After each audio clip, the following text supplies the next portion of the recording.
Hello students, welcome to my YouTube channel. तो आज हम स्टार्ट करेंगे करंट इलेक्ट्रिसिटी के जितने भी न्यूमेरिकल्स हैं वर्मा के टुडे में वो सॉल्व करेंगे। ये आपके बोर्ड के एग्जाम के लिए बहुत ही इंपॉर्टेंट है। चलिए स्टार्ट करते हैं। फर्स्ट न्यूमेरिकल आपका है a charge particle has drift velocity 7.5 into 10⁻⁻4 metre per second in electric field of 3 into 10⁻10 volt per metre. Find its mobility. Mobility find करना है आपको। क्या दिया? ड्रिफ्ट वेलोसिटी, उसको हम डिनोट करते हैं वी डी से। ठीक है, इसकी वैल्यू दी हुई है और आपकी इलेक्ट्रिक फील्ड ई की वैल्यू दी है 3 इंटू 10⁻10। ठीक है, हमें फॉर्मूला क्या है? मोबिलिटी म्यू इक्वल टू क्या होता है? वी डी बाई ई। बस वी डी का वैल्यू पुट करना है, ई का वैल्यू पुट करना है, देन सॉल्व करना है। यहाँ पे 10⁻10 ऊपर चला जाएगा तो क्या हो जाएगा? +10 हो जाएगा।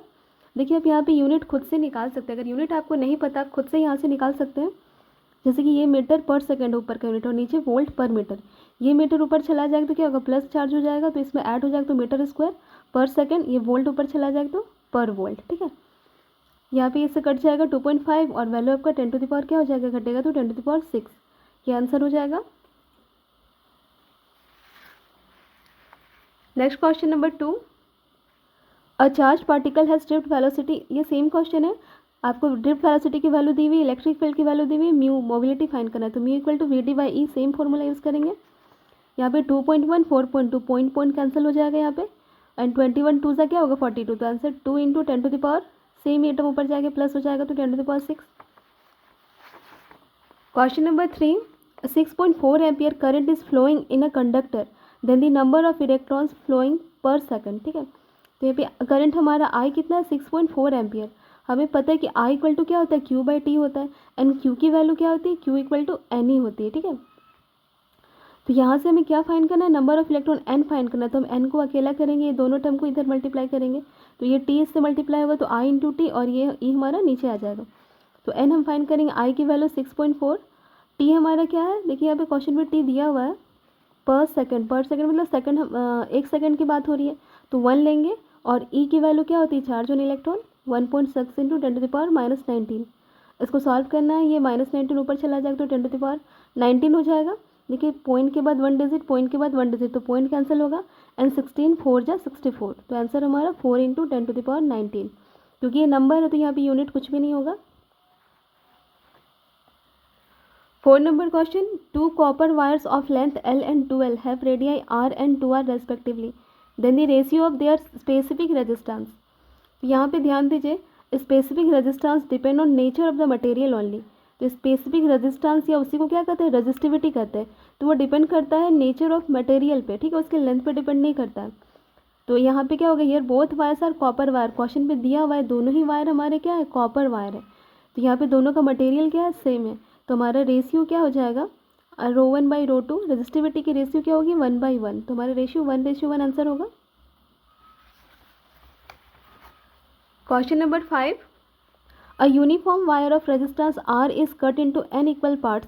These parts are connected in parallel with each other. The equivalent resistance of the combination is। Question को ध्यान दीजिएगा। एक हमारा यूनिफॉर्म एक वायर है जिसकी रेजिस्टेंस कितनी है? R है। उसे हमने कट किया है n पार्ट्स में। ठीक है, तो यहाँ प्रत्येक की आपकी रेजिस्टेंस क्या हो जाएगी? R डैश माना हमने, तो R डैश की वैल्यू क्या हो जाएगी? R बाई एन हो जाएगी, क्योंकि हमारा टोटल रेजिस्टेंस R है और R को हमने कितना बार में डिवाइड किया? n पार्ट में डिवाइड किया। तो R डैश की वैल्यू क्या होगी? R by N. मतलब प्रत्येक को कितना रेजिस्टेंस मिलेगा? R by N. यहाँ पैरेलल कॉम्बिनेशन का फॉर्मूला है 1/R equivalent equal to 1/R1 plus 1/R2 dot dot dot 1/RN। तो हमने अभी देखा कि सबकी वैल्यू, सबको कितना रेजिस्टेंस है? R डैश है, तो सबके प्लेस में हम लोग R डैश पुट करेंगे। तो 1/R डैश 1/R डैश सबकी जगह। तो यहाँ पे देखिए 1 1 1 कितने टाइम है? n टाइम है। तो हम लोग का सबका सम क्या हो जाएगा? n, और नीचे हमारा R डैश कॉमन आ जाएगा। अब ये हमने ऊपर देखा R डैश की वैल्यू कितनी है? R by N. तो R डैश के प्लेस पे R बाई एन पुट करेंगे। ये नीचे का n हमारा ऊपर चला जाएगा तो n² बाई आर। तो यहाँ पे 1/R की वैल्यू n² बाई आर है, तो हम इधर पलट देंगे तो R की वैल्यू क्या हो जाएगी? R बाई n² हो जाएगी। Question number 6, total resistance in the parallel combination of 3 register. 3 register है, 2 ओम 4 ओम एंड 4 ओम के, और तीनों क्या है? पैरेलल कॉम्बिनेशन में। तो इसका टोटल रेजिस्टेंस फाइंड करना है। 1/R इक्विवेलेंट, इक्विवेलेंट रेजिस्टेंस बोल सकते हैं, 1/R भी लिख सकते हैं आप। तो 1/2 1/4 1/4 एलसीएम लेने पे क्या होगा? 4। यहाँ पे कितना वैल्यू होगा, 2 को इससे डिवाइड करने पे 2 बचेगा, तो 2 1 से मल्टीप्लाई होगा 2, यहाँ पे 1 ही रहेगा, ऐड करने पे 4/4 कैंसिल होके 1 ओम। ठीक है, तो इक्विवेलेंट रेजिस्टेंस हमारा 1 ओम आएगा। Question number 7, a wire P is half the diameter and half the length of a wire Q of similar material. The ratio of resistances of P to that of Q. तो question अच्छे से समझिए। A wire P is half the diameter and half the length of wire Q। तो P आपका कितनी है, P का diameter कितना है, हाफ है किससे, Q से, और लेंथ भी कितना है, हाफ है Q से। तो हमें दोनों की रेशियो फाइंड करने हैं, ध्यान दीजिएगा। फॉर वायर Q तो हमने Q को पहले मान लेना है क्योंकि P तो इसका हाफ है।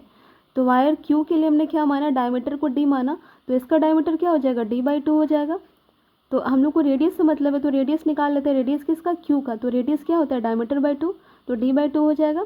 और इसके लेंथ को, Q का लेंथ को हमने क्या माना, N माना, L माना।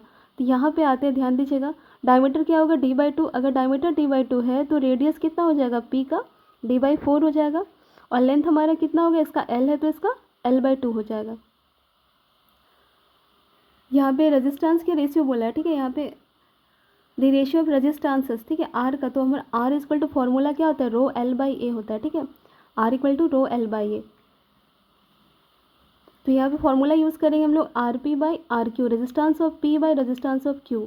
तो रेजिस्टेंस ऑफ पी क्या होगा, रो एल बाई ए, और एरिया हमारा क्या होता है, एरिया हमारा पाई आर स्क्वायर होता है, तो पाई आर हमारा क्या हो जाएगा, आर पी का स्क्वायर करेंगे, और सिमिलरली नीचे वाला के लिए क्या करेंगे, रो एल बाई ए हमारा एरिया हो जाएगा पाई आर क्यू का स्क्वायर। यहाँ पे हमारा रो कैंसिल हो जाएगा और पाई भी कैंसिल हो जाएगा, रो कैंसिल हो जाएगा रो के साथ, पाई कैंसिल पाई के साथ। आपका बचेगा क्या, एल पी, और ये तो हम लोग वैल्यू पुट करते हैं, एल पी की वैल्यू कितनी है, L/2, तो L/2 पुट किया।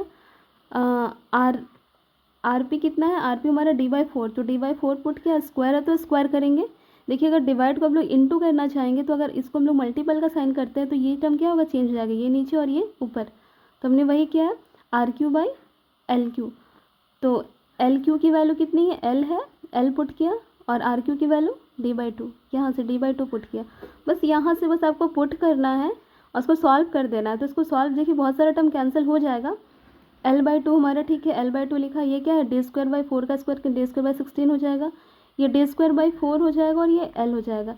यहाँ पे देखिए D² के साथ L के साथ कैंसिल हो गया, ये 2 कट जाएगा इसके साथ, तो ये 8 हमारा ऊपर चला जाएगा, तो 8/4 आ जाएगा। 8/4 हमारा वैल्यू कितना आएगा, 2/1, रेशियो 2:1।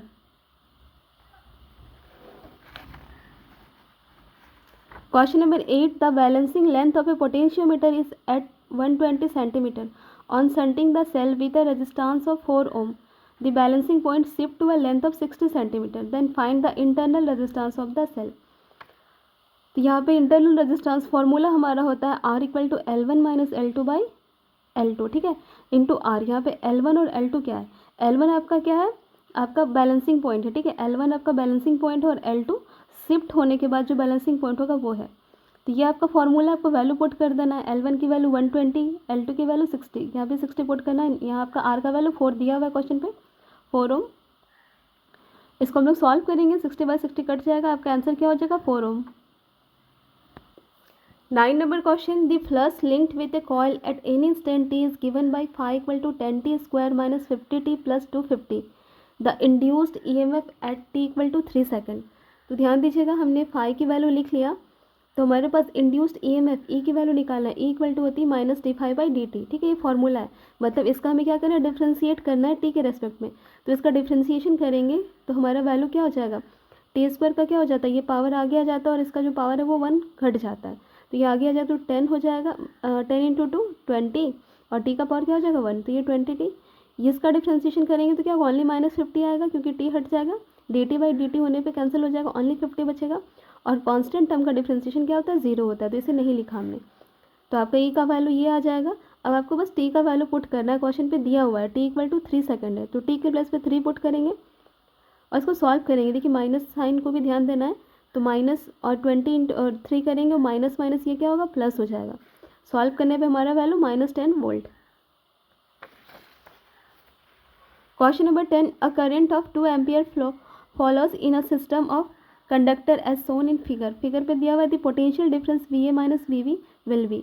हमें दोनों पॉइंट के बीच पोटेंशियल डिफरेंस फाइंड करना है. ठीक है, ध्यान दीजिएगा.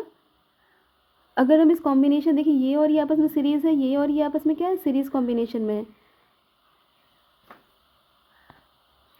और यहाँ पे ध्यान देना है, इसको हम लोग ऐड करेंगे तो वैल्यू 3 + 2 क्या होगा 5. और इधर नीचे भी हमारा 5 है. इसका मतलब जो 2 एम्पियर करंट आ रहा है वो दोनों को क्या होगा, इक्वल मिलेगा. इसको भी 1 मिलेगा, इसको भी 1 मिलेगा. ठीक है, तो यहाँ पे हम लोग इस दोनों पॉइंट के बीच निकाल लेते हैं. तो VD माइनस VA की वैल्यू निकालते हैं. तो VD माइनस VA हमारा क्या हो जाएगा, V = IR. ओम का नियम याद करना है. तो VD minus VA I × R. I की वैल्यू क्या मिला 1 और R हमारा क्या है 2. तो 1 × 2. तो VD माइनस VA क्या आ गया 2. इक्वेशन 1 माना हमने. सिमिलरली इधर के लिए करेंगे तो क्या होगा, VD माइनस VB निकालते. तो VD माइनस VB भी I × R. I यहाँ भी 1 I होगा 3. तो ये 3 मल्टीप्लाई करेंगे तो VD माइनस VB क्या हो गया 3. इक्वेशन 2. अब दोनों को सॉल्व करेंगे 1 और 2 को. हमने क्या किया, इक्वेशन 2 माइनस इक्वेशन 1 कर दिया. तो equation 2 VD minus VB minus करेंगे इक्वेशन 1 को VD माइनस VA और इधर 3 माइनस 2. तो देखिए आपको इजीली आंसर आ जाएगा. देखिए VD लिखा माइनस VB, ये माइनस की sign minus VD minus minus plus VA. यहाँ पे VD और VD कैंसिल हो गया. आपका VA पॉजिटिव है तो VA को पहले लिखा देन माइनस VB. इधर भी घटाएं तो 1. तो ये हमारा आंसर आ गया VA minus VB equal to क्या आ रहा है 1 वोल्ट.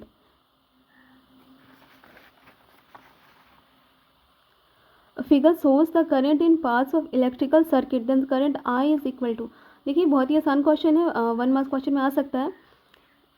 तो देखिए हमारा टोटल, हमारा जो ये I है वो कितना होगा आपको ये फाइंड करना है. ठीक है, तो I इक्वल टू क्या हो सकता है, देखिए टोटल करंट आपको कितना मिल रहा है 2 + 2. ठीक है, 4 मिल रहा है, 4 लिखा हमने. और उसमें से सारा करंट तो इधर आ रहा है, पर आते हुए कुछ करंट यहाँ चला गया, कुछ करंट यहाँ चला गया और बाकी करंट यहाँ पे आ रहा है. तो I की वैल्यू में क्या होगी, टोटल करंट आपको इस बार को 4 मिला था तो 4 लिखा हमने. माइनस करेंगे ये दोनों को क्योंकि ये दोनों इधर चला जा रहा है.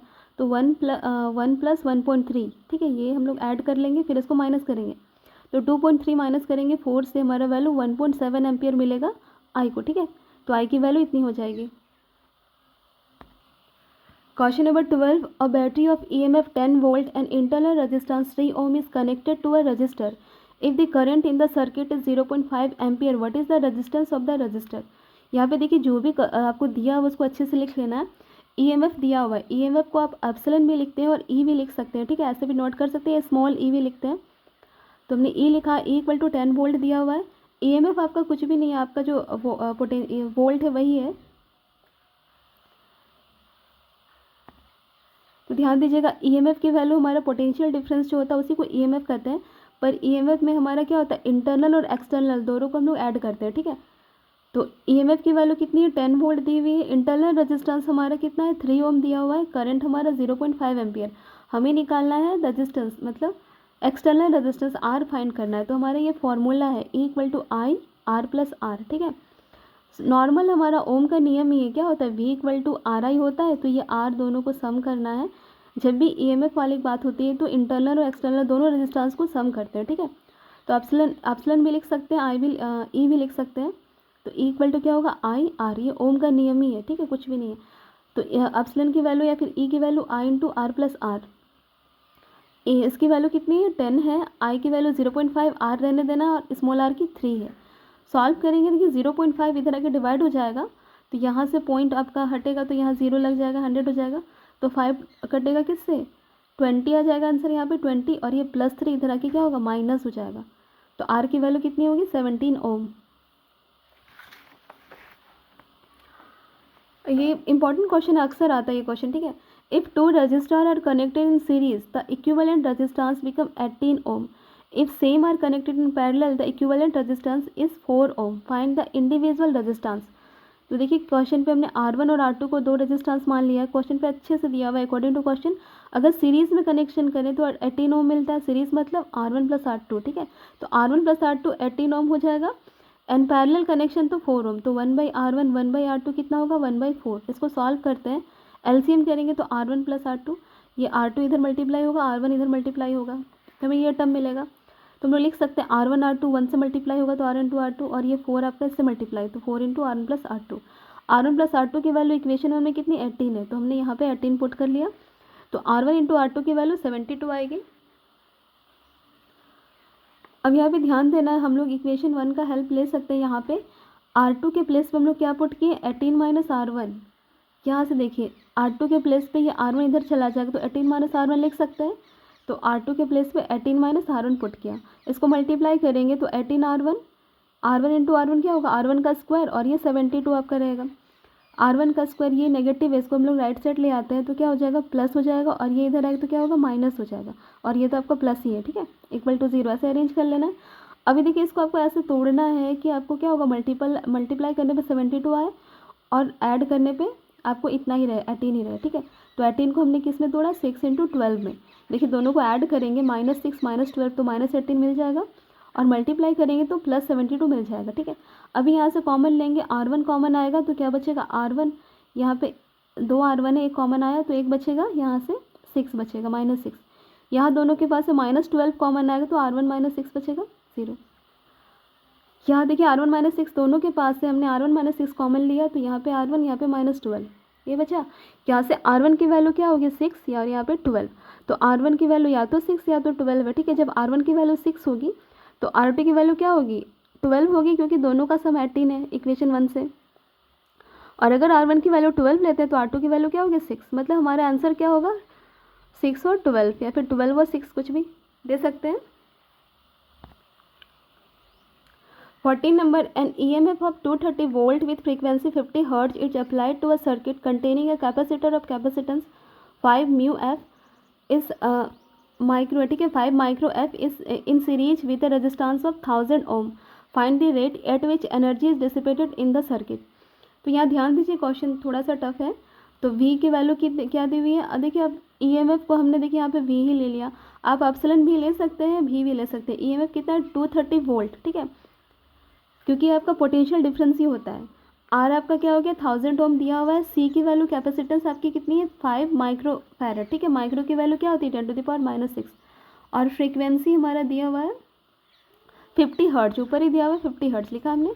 हमारे पास फॉर्मूला XC इम्पेडेंस की फॉर्मूले होती है 1/C ओमेगा, एंड ओमेगा का वैल्यू क्या होता है, 2π न्यू, ठीक है, ध्यान देना ये सब फॉर्मूला। तो C की वैल्यू हमने पुट किया और ये ओमेगा का वैल्यू 2π न्यू, बस वैल्यू पुट करना है, देन सॉल्व करना है। तो 1/5 इंटू 10⁻⁻6 रहने 2 हो गया, पाई को रहने दिया हमने, न्यू की वैल्यू 50 पुट की, मल्टीप्लाई करेंगे तो क्या होगा, 100 हो जाएगा, 100 हो जाएगा, ठीक है। ये 10 देखिए यहाँ पे -6 है, अगर 2 ऐड होगा तो क्या होगा, -4, और ये ऊपर चला जाएगा तो क्या होगा, 10⁻4, ये 5 पाई इतना ही बचेगा। तो 10⁻4/5 पाई, अगर हम लोग इसका स्क्वायर कर रहे हैं, XC का स्क्वायर, तो 10 क्या होगा, ये 2 से मल्टीप्लाई होगा तो 8, और नीचे हमारा 5 का स्क्वायर पाई स्क्वायर होगा। 5 का स्क्वायर हमारा 25, और पाई स्क्वायर की वैल्यू लगभग 10 होती है, ठीक है।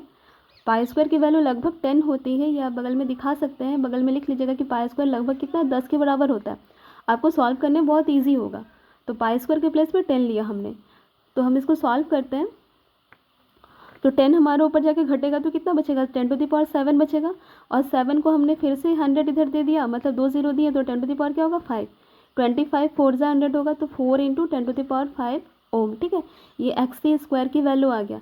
अब हमारा सेकंड फॉर्मूले पे आते हैं, power dissipated in CR circuit is, तो इसकी वैल्यू क्या होती है, P = V² R/R² plus XC का स्क्वायर, ठीक है। सबका वैल्यू पुट कर देना, V के वैल्यू 230, स्क्वायर करेंगे, R का वैल्यू 1000, यहाँ पे फिर से आ रहा है 1000, XC का वैल्यू हमने निकाला था, XC स्क्वायर का निकाला था, सेम यही वैल्यू पुट करेंगे, इसका स्क्वायर करेंगे तो हमें कितना मिलेगा, 529। ये देखिए यहाँ पे 10⁻3 और यहाँ से 2 0 है, तो 10 क्या होगा, 5, यहाँ पे 10⁻6 हो जा रहा है, यहाँ पे 10⁻5, दोनों से 10⁻5 हम कॉमन लेंगे तो यहाँ पे एक 10 बचेगा और यहाँ पे 4 बचेगा, ठीक है।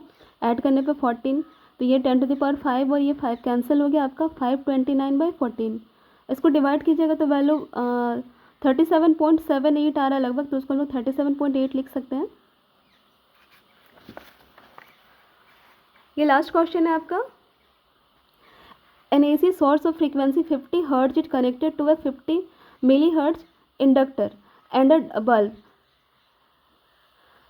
The bulb glows with some brightness. Calculate the capacitance of the capacitor to be connected in series with the circuit so that the bulb glow with maximum brightness. तो F की वैल्यू 50 हर्ट्ज दी हुई है, L आपका 50 मिली H है, ठीक है, यहाँ पे हेनरी है, ठीक है। तो यहाँ पे m की वैल्यू क्या हो जाएगी, स्मॉल m मिली की वैल्यू 10⁻³ होगी। आपको c फाइंड करना है। हमारे पास फॉर्मूला f = 1/2π√LC, बहुत इंपॉर्टेंट फॉर्मूला, याद करने से ये होता है। इसको अगर हम लोग स्क्वायर करें तो f² क्या होगा, 1/4π² LC हो जाएगा। हमें c निकालना है तो c को हम इधर ले आते हैं, f² इधर ले आते हैं, ठीक है। अब सबका वैल्यू पुट कर देंगे। 4 की वैल्यू हमने अभी माना था कि π² की वैल्यू कितनी होती है, लगभग 10 होती है, तो 10 ले लीजिए, कोई दिक्कत नहीं, ठीक है। बस बगल आप में मेंशन कर दीजिएगा कि π² किसके बराबर होता है, 10 के बराबर होता है। तो π² के प्लेस में 10, f² है तो f की वैल्यू ये है, इसका स्क्वायर 2 बार लिखेंगे ये टर्म को, तो हमारा क्या हो जाएगा, सॉरी f हमारा 50 हर्ट्ज है तो 50 × 50 लिखा हमने, और l की वैल्यू ये, तो 50 × 10⁻³ सॉल्व करेंगे। यहाँ पे देखिए, यहाँ पे 10⁻³ और ये 3 0, ठीक है, ये 3 0 यहाँ ऐड करेंगे तो ये कैंसिल हो जाएगा। तो हमारे पास इसको मल्टीप्लाई करेंगे तो 125 एंड 4 × 10 क्या होगा, 40, मल्टीप्लाई करने पे 1/5000, ठीक है। ये हमारा 10⁻³ ऊपर जाके हो जाएगा, लिखा हमने 1/5। अब हम क्या कर सकते हैं, इसको हम लोग डिवाइड करेंगे तो वैल्यू कितना आएगा, 0.2 × 10⁻³ अगर हम इस पॉइंट को इधर घसकाएंगे तो यहाँ पे क्या होगा, -1 ऐड हो जाएगा। तो क्या लिखेंगे हम लोग, 2 × 10⁻⁴ f, ठीक है।